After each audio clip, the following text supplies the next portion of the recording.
Last time on the Results Driven Fitness Show, increasing reps and increasing weight. Just review habit 1, 2, and 3. And doing weird stuff with your feet hooked into equipment and with a medicine ball.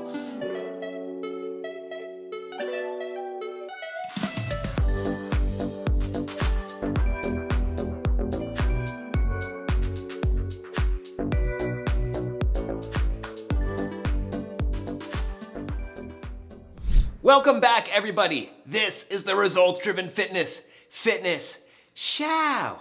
In this episode, we are phasing out of the surging phase, and we're going to help bring you back to civilian life. When people start at RD, we ask what they need from us. The number one answer is accountability. So we're going to cover how to use our 3 good decisions approach. After that, like we promised last week, since we focused so much on core training, now we're going to show you how to apply core training in our small group training and team training settings. This is episode 14. Let's do it. Yeah.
Welcome back to the show, everybody.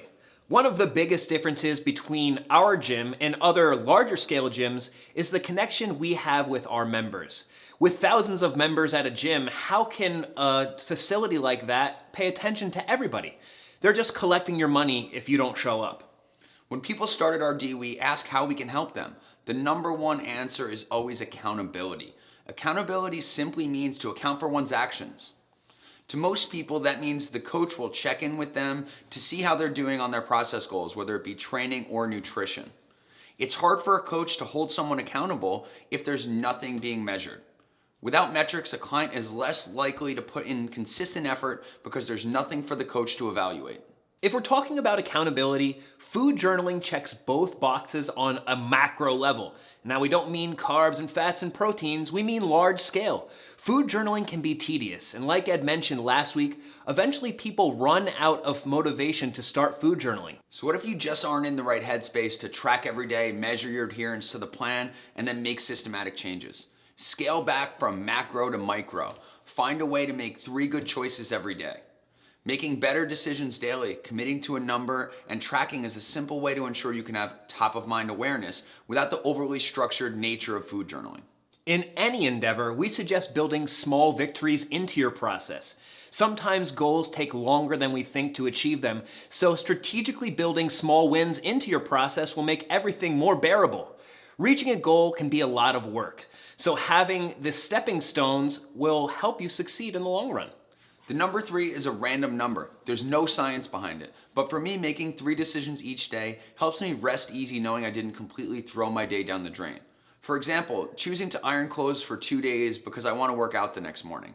Having tea instead of coffee in the mid-morning to make sure I avoid excessive caffeine intake. Or bringing an extra meal to work just in case I get stuck late. My main goal with this approach is to continue to make fitness and healthy living a priority. Whether you're food journaling, making 3 good decisions daily, tracking your workouts, or making an effort to reach a water consumption goal, you're consciously bringing your focus to the task at hand, which helps us keep health and fitness top of mind. Now, over the last 2 weeks, we've talked a lot about core training myths and truths. We're very excited to share this information with you because these myths lead to ineffective training. If you want to see your abs, lift heavy things and track your food. If you want to have a stronger core, work exercises into your routine that focus on maintaining a stable spine while your limbs move. We address 2 of our core training truths in our workouts every day. One truth is that core work doesn't have to be a separate day. The other core training truth relates to how we progress, moving the limbs from static to dynamic and climbing up the developmental sequence, moving from ground to quadruped to kneeling up to standing. In both small group training and team training, we incorporate core training into the program to help improve movement. You can do this in one of 2 ways. Level 1, just have a healthy mix of positions and patterns. And level 2, use pattern-specific movement restoration. In team training, we focus on the first level of core training. We work in a variety of positions and patterns throughout the session to give you what you need for your core. Each warm-up follows the developmental sequence. Starting the class with breathing on the floor, we move up the chain to kneeling, and then we work from the floor up to raise our heart rate and get everybody ready for the strength training section. The second half of the warm-up might include a dead bug, then some kind of quadruped exercise like 4-point breathing. From there, we'll go up to kneeling or standing. Last week, for example, we did walkouts, a kneeling chop, a lateral split squat, and finished with a stepping pattern. In the strength section, we try to stack non-competing exercises in the circuit. Someone might go from a sled row to a squat to a walkout. After that, they might do a deadlift, a medicine ball toss, and a dead bug. Core work isn't treated as a completely separate day or workout. It's woven into each session. Treating core training in this way takes a little bit of the stress off of the upper and lower body, so energy systems can recover. It also forces the body to move up and down off the ground, which keeps the heart rate up and gets members extra sweaty. In small group training, we'll sprinkle a little bit of core training throughout the workout. There's a core section where we'll go through the different developmental patterns on different days and then pair those exercises with some kind of carry. We also address the second level of core training, which restores human movement by helping reinforce a movement quality. Right now, we want to bring you out onto the floor to show you one of the ways I've been using core exercises to teach a specific movement quality. Hey guys, Coach Mike here. We've been talking a lot about core training and how we can use core training to help build the blocks to higher level exercises. So there's 2 movements that I've been using recently to help people work towards one of the higher level DVRT exercises, which is called the Max Lunge. There's 2 things that we want to be able to do. We want to be able to pull into a back lunge. We also want to be able to load the up knee lat. And you'll see what the exercise looks like at the end so you can understand where the pieces go together. First thing that we're going to do is our half kneel press out with the ultimate sandbag. So we're going to use our grip, we're going to use our breath in our feet. Bag is in front of your heart, deep breath in, exhale and press out. And then we're going to load the up knee lat. Breathe in, pull into the lat, exhale, press the bag away. Crush the bag, breathe in as you pull it back. Exhale, press the bag away.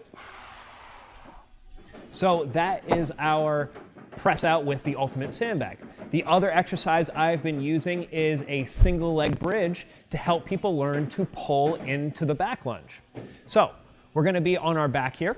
The bag is going to be over your chest. We're going to take one leg off the ground. Now, the one thing to remember is that the foot that's planted, I want that to be the front foot in your back lunge, okay? Very important. Bag is over our chest. Grip the ground with your foot. And again, deep breath in. Exhale, push the floor away. But then as we pull back down, I want you to pull your butt to the floor. Don't just let it fall. So grip the ground, pull your butt down, breathe in. Crush the grip, exhale, push the floor away. Pull your butt down. Exhale, push the floor away.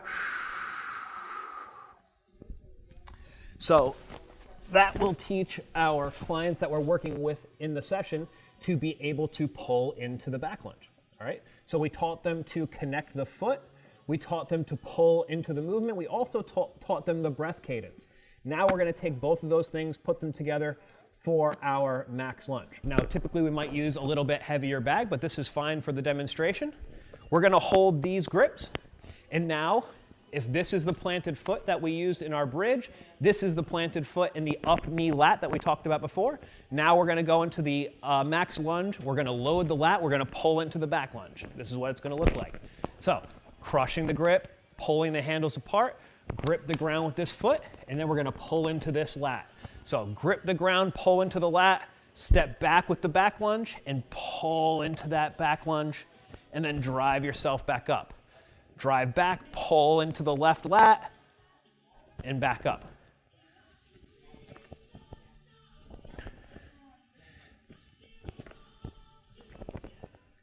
So that is what your max lunge looks like. So we did our press out to teach loading the lat. We did our bridge to teach pulling into the back lunge, and then we put the pieces together for our max lunge. So that is how we can use core exercises to help earn higher level movements. Remember, if you do an exercise the right way, it can be a core exercise. If you do a core exercise the right way, it can just be a regular exercise that helps you build fitness. We just did a half kneel press out and a bridge. People might think of that as just a regular exercise, but it is also a core exercise if we use the appropriate attributes and try to reinforce the appropriate attributes into the exercise to help earn higher level things. So I hope you can use just the regular press out and the bridge just for exercises in general. But if you're trying to learn how to do the max lunge, use those two things, pair them together, have fun with your back lunge, and enjoy loading that lat. It's a good time. Max lunge is a great way to get your heart rate up and build higher level movement. This is Coach Mike. We're going to kick it back to the studio to finish the show. Thank you for joining us for another episode of the Results Driven Fitness Show. Next week, we're going to kind of revisit the max lunge, and we're going to show you the 2 steps before that exercise. We're going to do a press out to split squat and a press out to back lunge. Then we're going to cover progressive resistance training and how we use that concept to maximize our member results. Thank you again for joining us. Please take a minute to like, share, comment, subscribe, follow us on all the social media things. We appreciate your attention, and we'll see you next week, friends. Thank you. What they need from, no, fucking shit, I can't say. 3 good decisions approach. That sounded so weird. Food journaling text. I do it myself. I don't need a coach. I'm good on that. I'm good on that test. I don't need an eye doctor. Some example. Training. Improve movement. Oh, that's still me. To make sure the